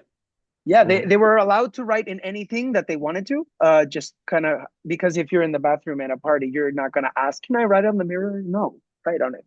You know, that people are going to do what they wanted. So that's kind of like the whole point. I did ask permission for the museum if they were able to write graffiti before they actually, before I made the piece. And the museum said, yes, as long as it's anywhere but the floor. So it's a National Art Museum or? It's in La Paz, the National Museum of Art in La Paz. Ya bu La Paz'daki Uluslararası Sanat Müzesi'nin bir parçasında tamamıyla da ona izni vermiş durumdalar. Herkesin, her katılımcının istediği şekilde yazmasını, çizmesini. Böylelikle de bir sanat toplum için veya sanat için mi sorusuna da farklı bir şekilde bir cevap veriyor sanki Edo. Edo, there is a very large discussion all our generation grown with the art is for art, or art is for society, art is for human. I think you are giving an answer about that one. Art is art, but at the same time, it's interaction with the people. I agree. And the people are creating, isn't it? That's kind of how I see the whole point of art as well. I think the more you interact with art, the more it becomes mine, like ours. Does that make sense? You may look at something, you may perceive it, but the more you take it in, the more you talk with it, the more dialogue with it, you realize that art is for the people and for society. I think a society without art would be very sad, and I think it would be very gray. Although I'd like to study it, but it'd be a little bit different and hard. Here are there three different photos, like one makeup woman and one the other guy and another, or more, maybe more. So I put the layering in the back because I didn't want them to be, so whenever I kind of wanted to mimic the idea of a substance, or alcohol, or like how you feel when you're drinking, especially when you're over drink yourself in the bathroom. So I try to portray my friends and the people I took photos of, for them to be specific characters in the party, and me included, because I liked that specific picture with the other two. I think it blended well. But I had them set up, and I mimicked the whole idea of where they were placing, as if they were looking at themselves in the mirror. So I put the whole photo shoot for that was actually really interesting. I made so if you put a light behind glass, it'll turn into a mirror from the other side. It'll start reflecting. So I actually put a table, and I stood up two pieces of glass, and I had two strobe lights on the back and the camera on the back. So I could take the picture. I wouldn't see anything from the glass, but they would look like they were looking at themselves as well. So they wouldn't see me. It was kind of like the invisible glass, like for an interview, just to take these pictures. You know what I realized, that when you said that bathroom is the common place for the people socialize and then being in a conversation, but normally we see in a mirror only one person, people come one by one, but here they take their what time. You created at the other side of the mirror, actually, exactly, there are 5, 6, 7 people just there, one makeup, one looking to his face, and one a little bit trying to wake up from the drunk position. Yes. This is what you created. But it's interesting, and I've seen these people in the bathroom before. I've been one of them as well. I think we can all kind of see each of us in the situation where we go to the bathroom to hide or maybe to recover. And you might see a bunch of people there, but nobody's kind of paying attention unless you start talking to them, and then you start socializing. But you still look at yourself individually. So having the spectator being able to see themselves through other people's other characters' perspectives through the bathroom kind of puts you in the setting for you to actually feel like you're in the space of the bathroom and kind of reflecting, especially when you can go up and wash your hands and look at yourself through someone else, but yes. Yeah. Burada Edo'nun banyoların, tuvaletlerin bir tür sosyalleşme yeri olduğu lafını ben ilk söylediğinde düşünmüştüm. Çünkü biz aynalarda sadece kendimizi görürüz aslında. Fakat burada Edo o aynaya birçok figürü koyarak, birçok insanı koyarak o sosyalleşmeyi akiste, ayna tarafında oluşturmuş. Ben de onu sordum biraz, o amaçla mı yaptın diye. Yep. Yep. And that's pretty much it. I will say though, if you see a little bit of confetti there, is because during the opening, I had people also grab confetti and just kind of like told them to interact with it as if it were the bathroom. So they would, take pictures and selfies, and also like start popping stuff. Someone even poured beer on the floor. So people were very much into the whole idea of like the bathroom being the party place or the epicenter of the party or celebration in general. So that's why you see a little bit of confetti there as well. Yeah. But yeah, that's the second piece. And the last work I want to talk about is the last show I just did in September, actually. It just ended like 2 weeks ago. We're in October, right? Yeah. So this one is a little bit. I missed that one after Yes, we met, because it was exactly what I was going to travel, and then when I came back, the exhibition was over.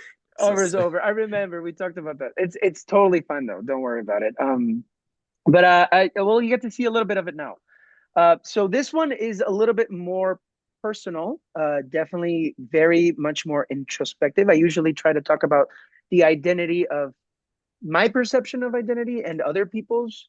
This one in particular is a very personal thing, which in art they used to tell us not to do it, but if I kind of had to, I felt the need to kind of portray this kind of series. But this one is called Echoes and Vestiges, Ecos y Vestigios. I actually wrote it in Spanish, but I don't know. I originally wrote it in Spanish, so I thought I'd keep the name. Mhm. But Echoes and Vestiges, why is necessarily is a contemplative series that talks about heritage. A little quick just how heritage can be a weight on top of you, but it could also be a tool for you to actually, dialogue with your past, with your present and your future, and kind of reflect those and choose what you want from your own identity.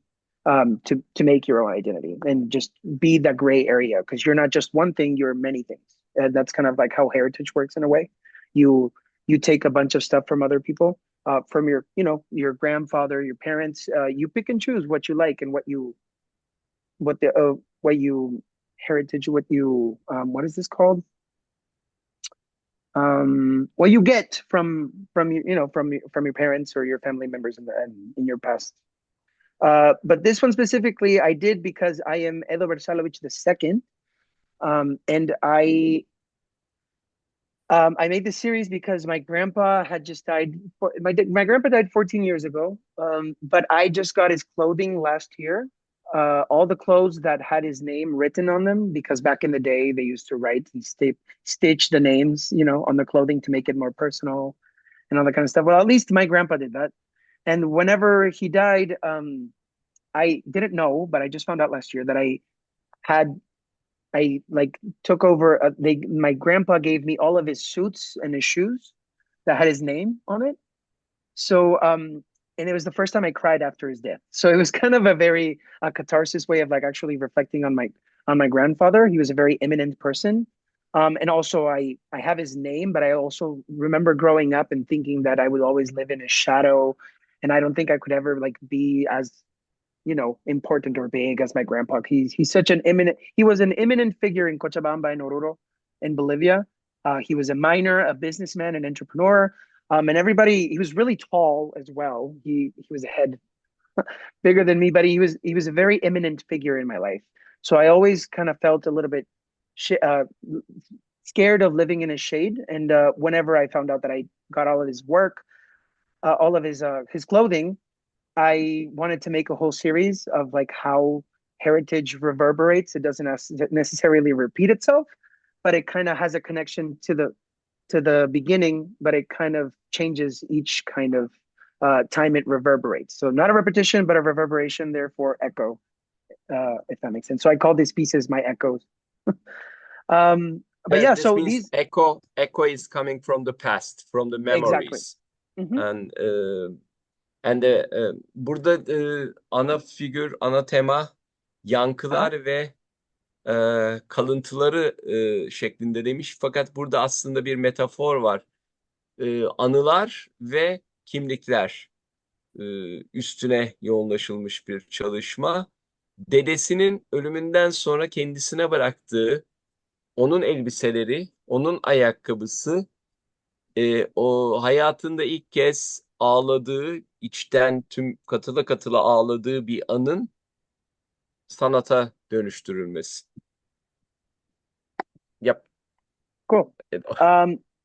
I'll give you a little bit of context for these, but yes, so whenever my grandpa also had certain lots in Cochabamba when he was still alive, but he sold them, way before he died. But I remember these lots, us going to see where he wanted to build a house when I was like 6 or 7, because he wanted to build a house for the whole family to live in. So we used to go to the lots that he owned and check and see where the house would be best and what to sell so that he can build the house eventually.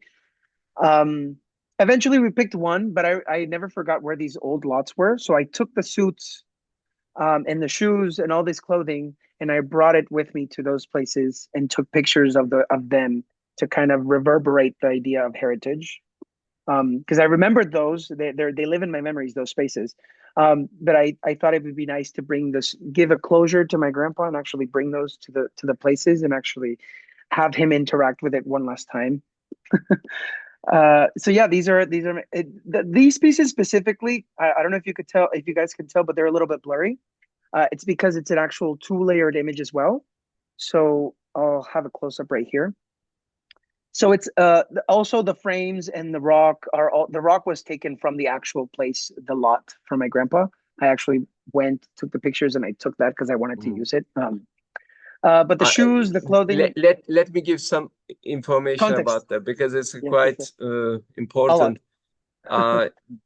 Dedesi ölmeden önce bir arazide bütün ailenin içinde oturacağı bir yer yapmayı, bir ev yapmayı planlıyor. Fakat öldükten sonra bunu gerçekleştiremeyeceği için ve gerçekleştiremediğinden dolayı özellikle eşyalarının ayakkabısını alıp o araziye götürüp orada fotoğrafını çekiyor.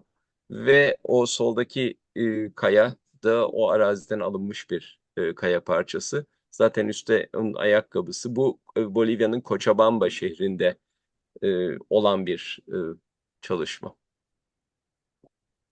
Cool. Yes, please. Thank you. These, I took the pictures of these. I took these digitally, actually. I have a couple that are in film, but I really wanted to manipulate them and actually try to understand and how to rework them, not necessarily with film, but with physicality of it. I didn't want to leave the whole mirror aspects behind. I kind of like playing with that. And these, when you look at them at first, they look a little bit blurry, but they get crisp and detailed oriented once you move with them. So let's say the reason why is because there's a mirror in the front. There's no mirrors, there's glass, and there's a transparency on top as well. But then there's an actual traditional inkjet print in the back. And the one in the glass is 1 inch smaller from each corner. So when you look at it up front, it looks a little bit blurry, but when you look at it from the side, it'll start adjusting and kind of become clear. Or get even more blurry, or vice versa. They're all differently. So one is a little bit smaller, one's a little bit bigger. But I kind of wanted to mimic the whole idea of an echo and how it reverberates and doesn't necessarily it's connected to its roots, and it'll transform, and it won't necessarily repeat the same thing, but because it will always sound a little bit different the further the echo goes out. No. And I feel like heritage does the same thing. That's kind of what I was saying earlier. But yeah, and I made the frames actually in my grandpa's woodworking shop because he used to own a furniture company. and he sold it to my dad. My dad owns it now. But I wanted to go make the frame, so I actually went to do a little bit of woodworking skills, and I made the frames, and I covered them in cloth and in leather just to mimic the suits and have them be the focal point of it. You know, And one you can see it personal here question: specifically. Yes, when ask. your grandpa passed away, and Mhm. then when you created this work, what was the time frame between? Oh, 14 years. 14 years. Okay. 14. So And then he 14 died. years, yeah, like 14 years ago when that happened, of course, you were not expecting or you were not thinking anything like that. No, I And was 13 and I 13 didn't years old. understand death. I really Mhm. didn't. Yeah. I didn't recognize it. My grandpa died of emphysema. He was he had lung cancer basically, you know. Yep. He couldn't breathe well. So I grew up with him since I remember him, and I only remember him with an oxygen tank in him. So I remember seeing him suffering, like growing up. He was he taught me how to read. He was a very eminent figure. And I know this is very personal, probably not photography information, but it matters with the context of this specific series. Again, let Tell me me. translate that one. Edo'nun dedesi vefat ettiğinde Edo 13 yaşında ve onu sürekli olarak son yıllarında amfizem hastası olduğu için oksijen tüpüyle veya işte oksijen borularıyla hatırlıyor, tüplerle hatırlıyor. Aradan 14 sene sonra bu çalışmayı yaparken de elinde olan giysiler, ayakkabılar ve muhtemelen tabii orada dedesinin sürekli olarak evden bahsetmesi, o evi yapmak istemesinden dolayı dönüyor ve orada Cochabamba'da o arazide o fotoğrafları oluşturuyor. Tabii ki ölüm anında böyle bir şey düşündüğü değil. Aradaki fotoğraf eğitimiyle birlikte aklına gelen anılar ve kimlik bütünleşmesini bu fotoğraflarla yaratmış oluyor. Yap, Edo. Oh, cool. So, yeah, and I made the frames in the woodwork shop, and I also covered them with the color of the actual suit that it was covered. There's a couple brown ones as well, and that I don't have them on here. I can show you guys if you want or interested. I just didn't want to put too much information. Maybe I didn't want to bother and be too much. No, it's amazing to know about all the details and the background, because then we are completing the pieces of puzzle Yes. about your life and your work. Yeah, I think as an artist, you kind of talk about your own experiences and portray them into the world and see how you perceive the world. So it comes from a very personal area at the beginning, but you also wanted to communicate universally, because you want people to resonate with your work. I think that's the whole point of exhibiting your work. If you didn't want to put your art out there, then you would just keep it for yourself, But I think this piece was kind of a way of me letting go of my grandpa. I made this whole series just to kind of remember him, respect him, and respect the vestige in what he gave me, and give it a new life and give it my own kind of perspective, which also helps me reflect on my own identity. I'm Edo Vrsalovic, but I am nothing like my grandpa. I'm a very different person. I will say one thing that kind of stuck with me with him was that be caring and understanding to like people in general. There's nothing better than being the nice guy. Some people might take advantage of you, but just be the nice guy. It's better in all the senses. So that I think that's one thing that we have in common. That's one thing that stuck with me. But everything else, he was a businessman, an entrepreneur, a very eminent figure in society, and specifically in the business side of things. He always got into new jobs, and I've only wanted to do art. That's the one thing he never touched. And we're very different people, but I respect everything he gave, and I admire a lot of things from him, and I try to portray them into my work as well. But if you could see actually the effect in this picture, particularly, that if you look at this coat, the suit looks clear, but if you were to move around with it, it would move around with you, and the details would kind of change. And that's why you have a fake frame in between the frame and the print. The image is printed a little bit smaller than the actual print in the back to make that echo reverberation effect. But yeah, And that's just because installation-based photography is a layer by layer you do.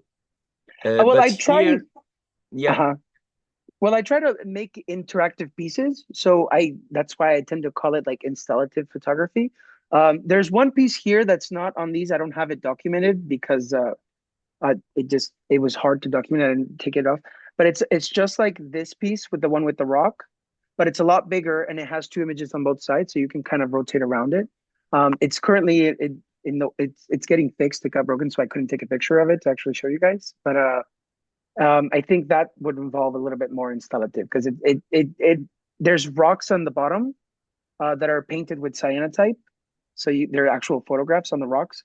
And you can actually pick them up and place them around and change them however you want. And the viewer is encouraged to actually interact with it in that way. So that kind of, I always want the people to interact with the work in some way or another. I think photography is such a beautiful thing, like such a beautiful detail oriented thing, because you can see the details. I think it's more interesting to look at the details of a picture than like a lot of the times to look at you look at the picture, it'll grab you from first glance, but then once you get closer, you keep on finding new things, is what you're saying. And I think a good photo does that. And having something be a little bit more interactive just kind of pushes you a little bit further to absorb it and interact with it and find new things even more. And I think this piece specifically kind of could help people reflect on their heritage. Maybe they have different, I think if you look at the series, it's a little spooky. It's not necessarily very, it has a little eeriness to it. I think, at least for me, and from feedback that I've heard, to be a little bit, they're colorful, but they're still kind of darker in a sense. I think death is very prominent in the pictures. And because of my grandma dying, it was inspired by him. I think it was only logical to kind of incorporate those areas. And I think the more you look at it, the more connections you'll find to those, But yeah, that's pretty much it. When he gave us first two photos as a detailed costume and shoes.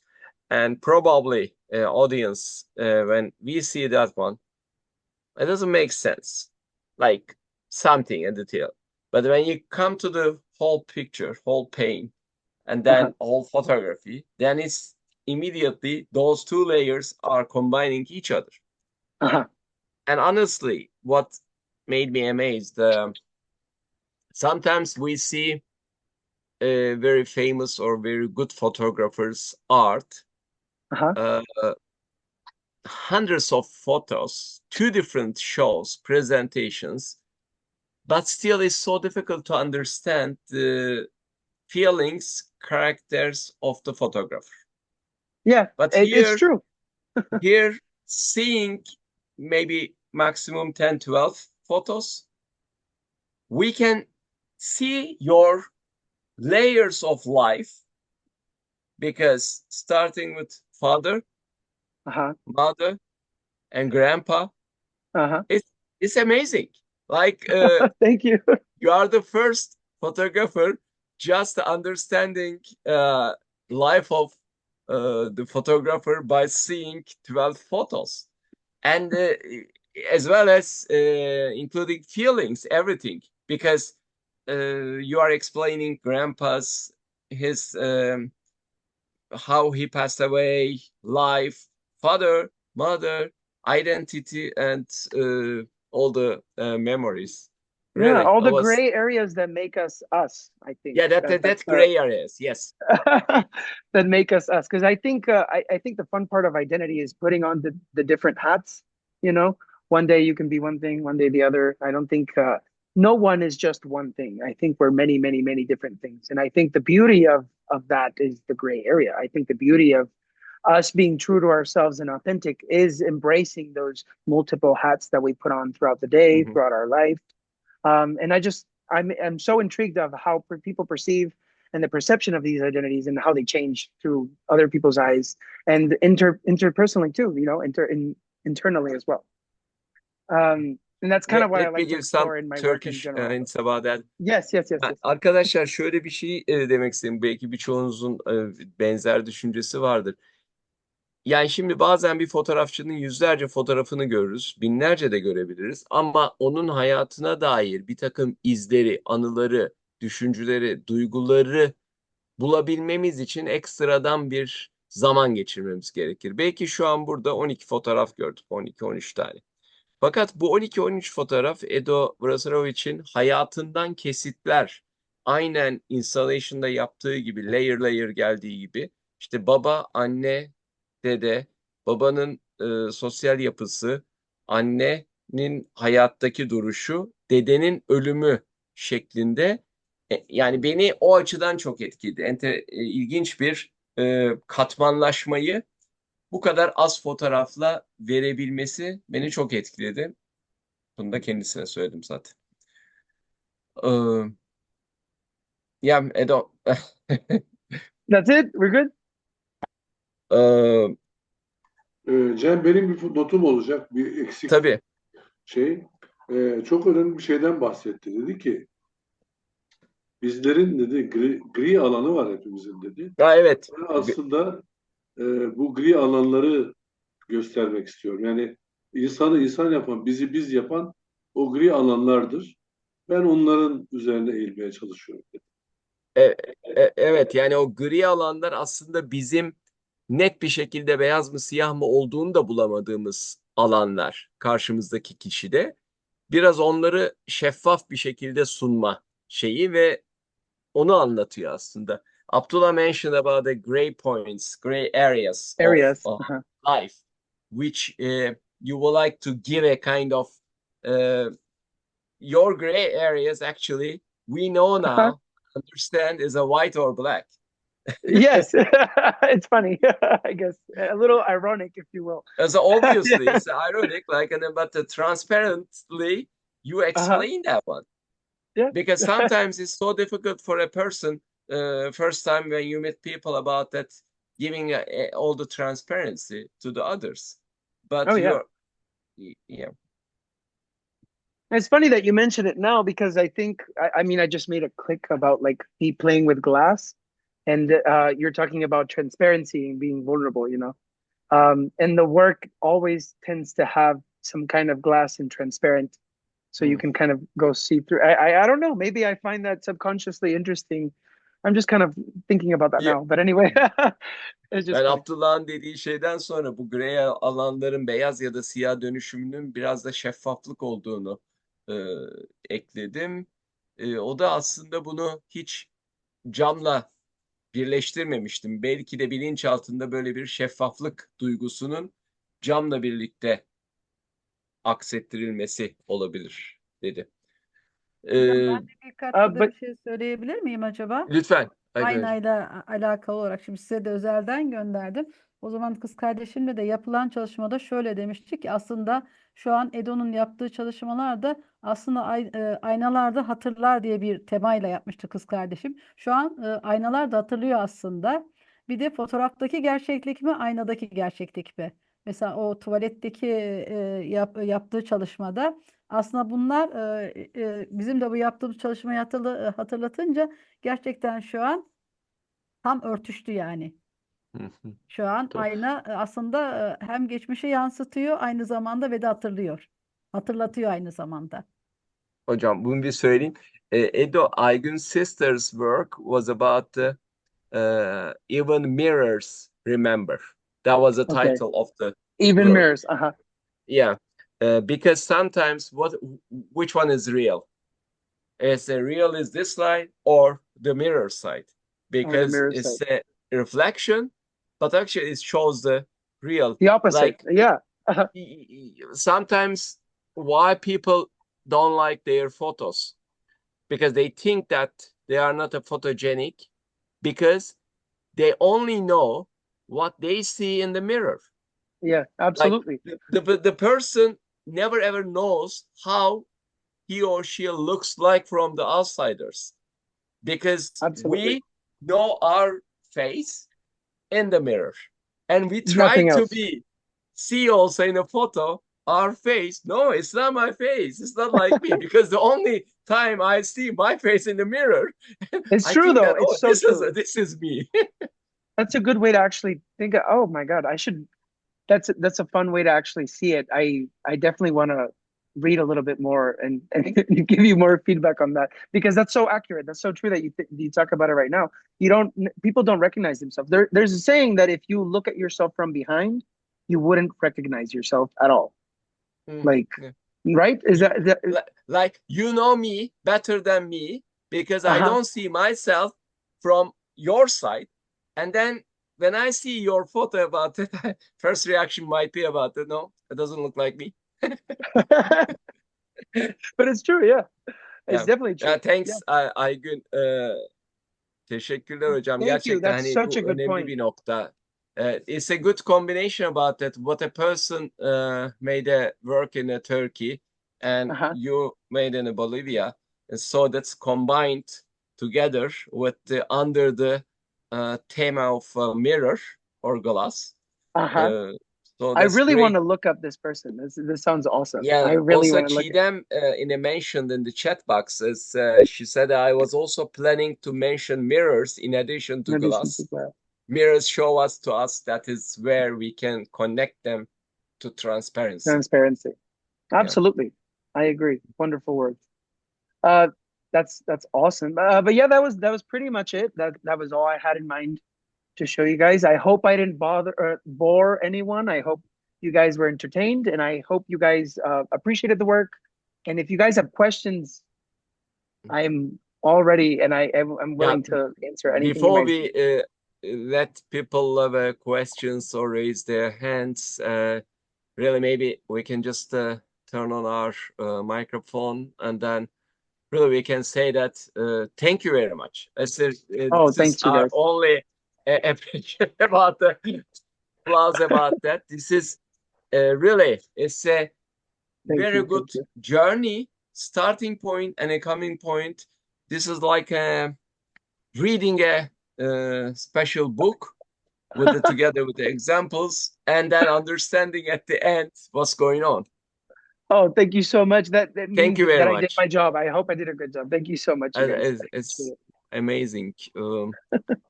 Let's Aygün hocam Efendim.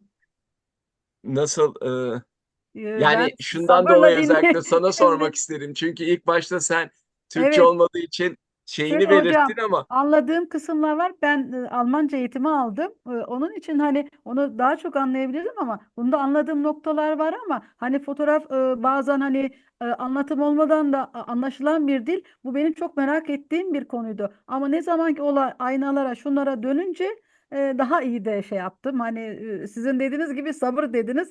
Ben de sabırla bekledim. O yüzden teşekkürler hocam. gerçekten teşekkür ederim. Hani dediğim gibi bizim de yaptığımız bir çalışma olunca daha bir zevkle izledim. Yani çok çok teşekkürler. Çok teşekkür hocam. Let me give her comments, Edo. At the beginning, because of a little bit language barrier, she was trying to understand and capture the overall subject and everything. And I told her about that. A bit passionate about, because this is sometimes, there's a big long discussion.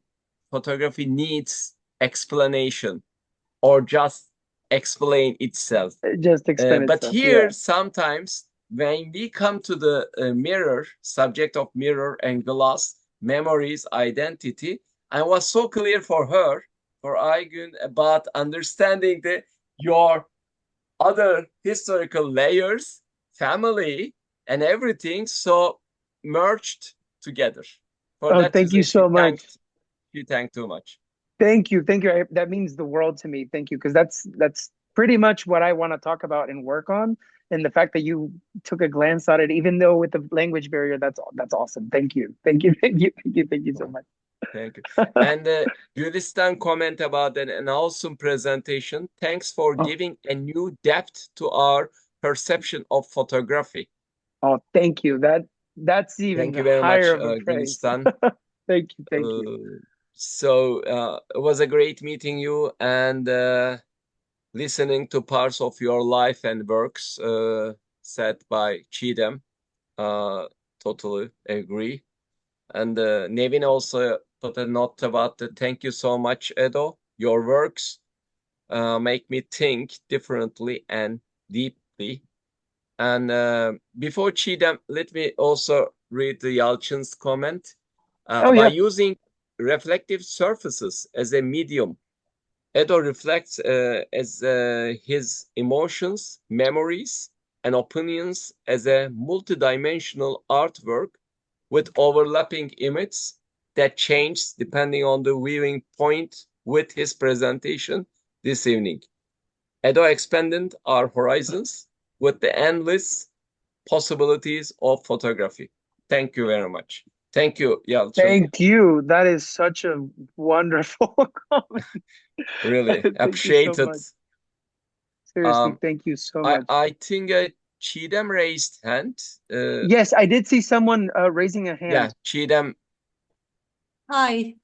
Thank you very much, Edo. It was great meeting you. Oh, thank you. I I appreciate have a it. couple of notes, Yeah, for sure, for sure. Okay, so I think it was so good that you explained because there was kind of a deep content and also it was combined with some specific techniques. So I think if you didn't talk about them, maybe I would have kind of a difficulty understanding this much.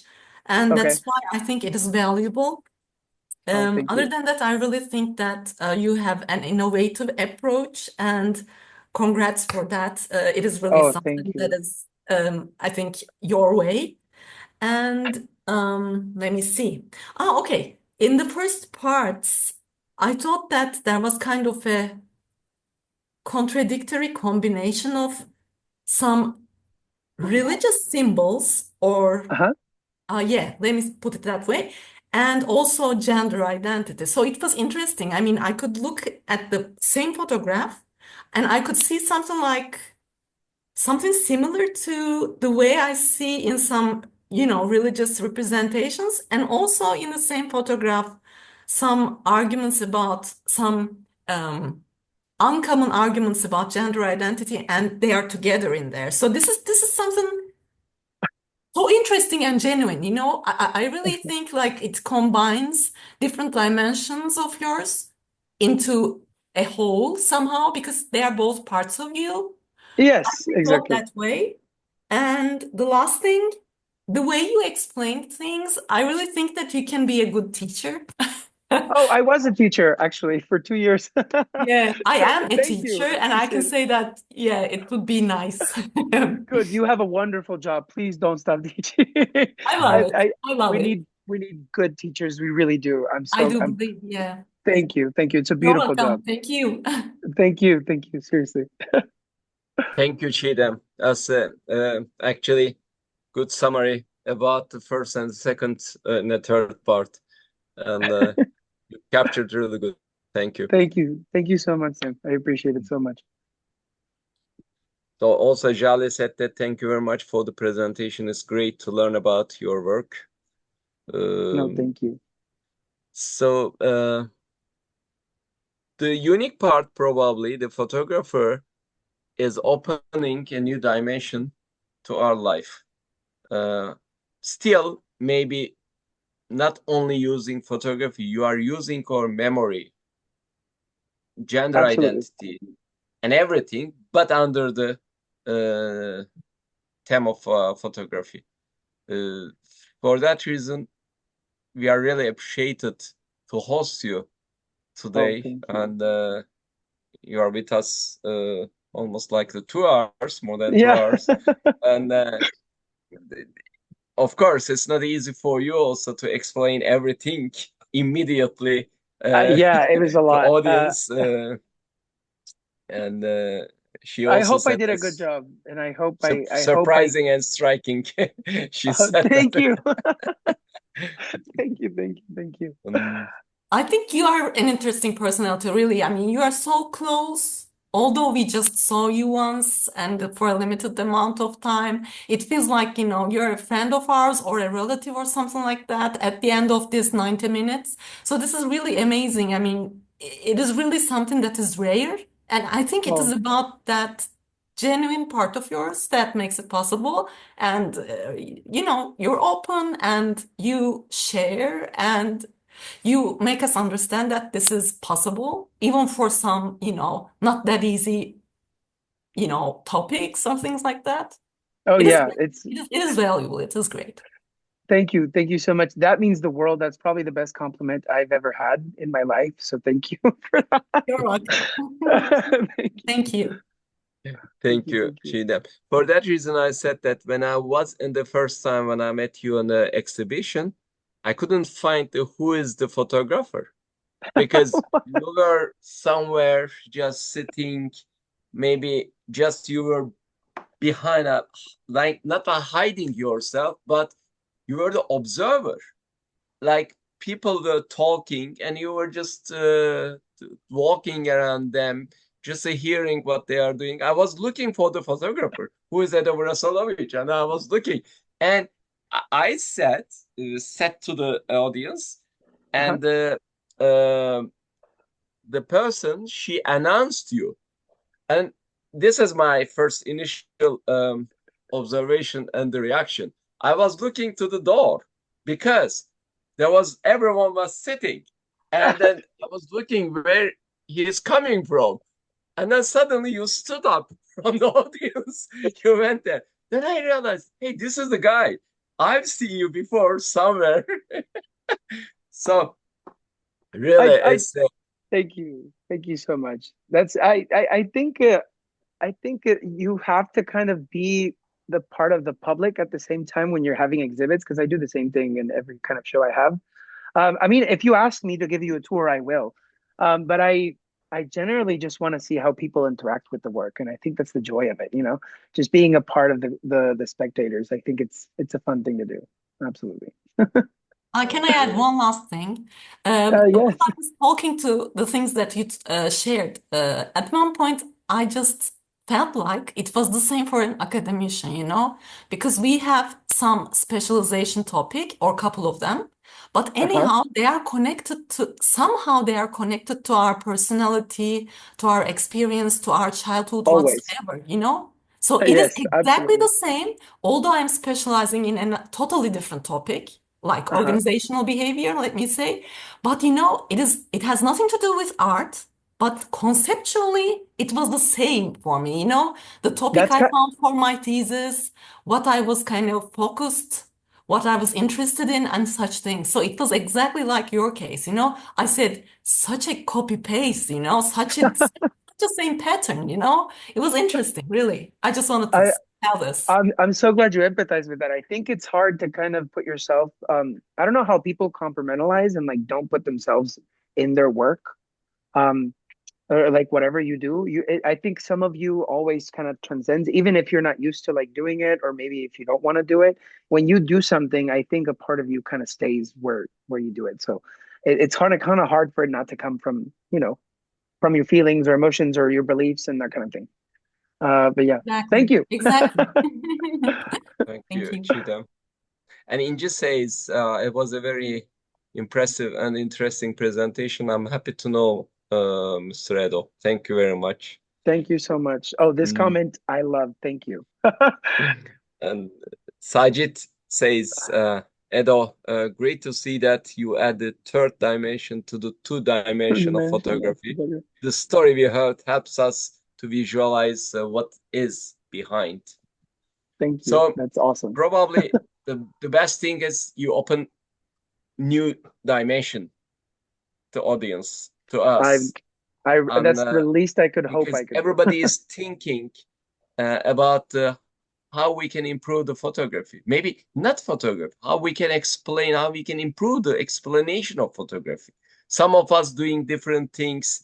Today, just we talked with my close friend about what is making surprise us or making us more satisfied about photography. Sometimes like a place like Bolivia, for example. Right. Photography about Bolivia. That's great. But still, there is another dimension we would like to add. Just today, we talked together. We did talk about it, no? We did. Yeah, I talked with you, and also as well as I talked with the Haldun. He's not here now. And you answered all of them. Thank you. That's amazing, really. I'm glad I could help, and I'm glad I could talk about my work. That's literally, thank you so much. It means the world, seriously. Yeah. Thank you, guys. Again, But yeah. as an audience, again, we would like to thanks with our For flowers. sure. This is the only Thank you, thing we can do Edo. from the 12,000 kilometers far away. Thanks a lot. Oh, thank you, guys. Very Thank you nice for to meet listening you. to me. Thank you It very was a much pleasure. Seriously. to Thank be you. with Thank us you, guys. tonight, and at least you will have a lot of new friends from far Yes, in your please. Instagram or with different things, and be ready to get our questions or some comments in Instagram as well. Ask away. If you guys want to talk to me on Instagram, I am more than gladly will answer any questions you might have. If you look at, I have more work, these are the most meaningful exhibitions I've done. So it's kind of what I showed about there. But if you guys are interested and you want to talk to me anytime, I am more than capable. I'm more than available. I love talking to people and just perceiving work. If you want to show me something, that sounds lovely. I'd love to see your work too. I love communicating with people in general. So that's a good thing. Connecting is important, Thank you very much also to be very transparent. Thank you. Really, and you open your life to us. This is amazing. And then I appreciate did it give you and respect to that. a lot of Thank you very information. much. Thank you. Okay, Thank perfect. you. Well, And thank you very much to everyone who are no, with seriously. us tonight. Gerçekten çok teşekkürler herkese arkadaşlar. İyi geceler. Biz So, çok teşekkür Yeah. ederiz. good night. Bye. Good night. Bye bye. Good Bye. night. Wish you the best.